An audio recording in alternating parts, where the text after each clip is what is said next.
Meditations for Every Day in the Year by Bishop Richard Challoner. October 8th, on the vice of pride.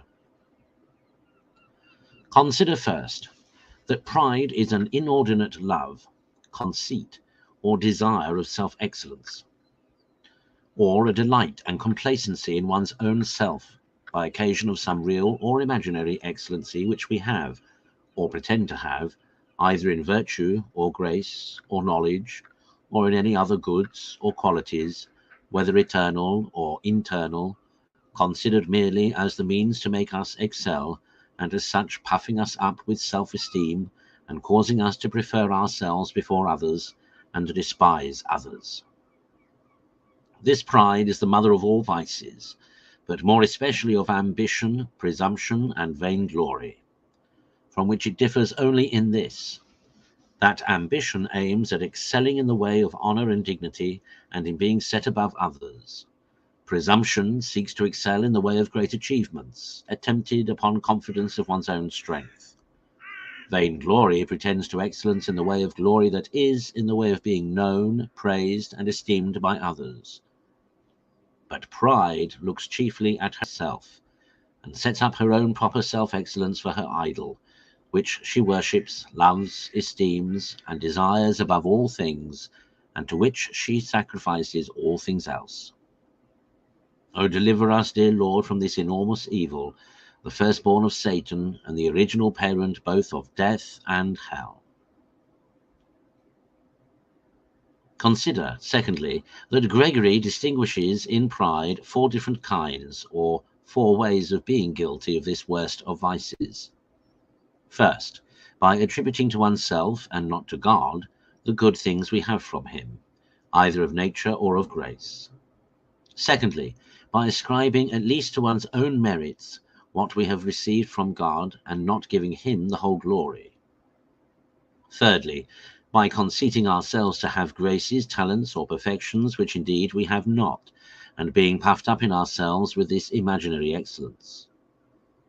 Fourthly, by highly esteeming and valuing ourselves for the graces or good qualities we really have, and applauding ourselves in such a manner with them as to affect to have them of ourselves alone, and to despise others or envy them the like accomplishments. All these in their nature are mortal sins when fully consented to, and are of the worst kind of mortal sins.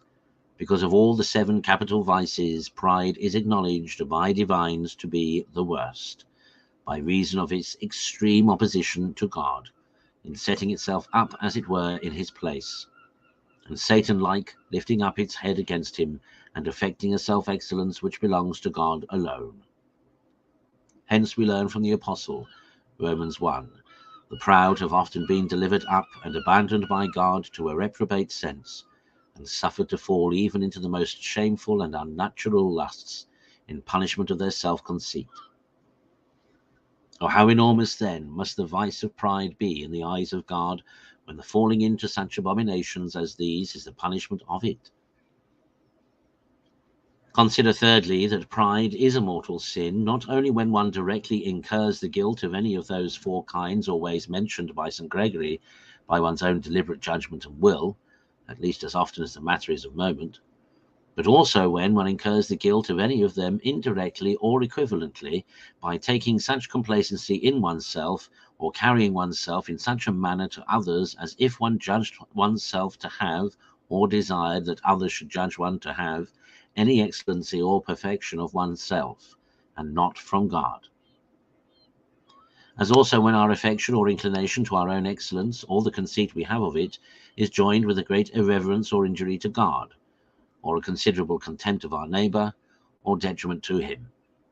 Or again, when, through love or conceit we have of our own excellence, we withdraw ourselves from the subjection we owe to God and his holy law, or to the authority of superiors established by him. Ah, how common are all these sins! How many ways are poor unhappy mortals daily guilty of this highest of treasons against the divine majesty, and how dreadful are the consequences of this guilt, both in time and eternity!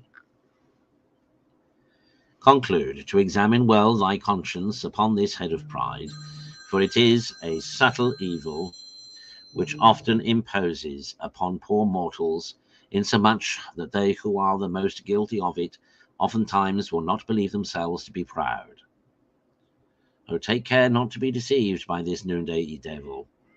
Watch and pray continually against it. Spare no pains to cast it out of thy soul.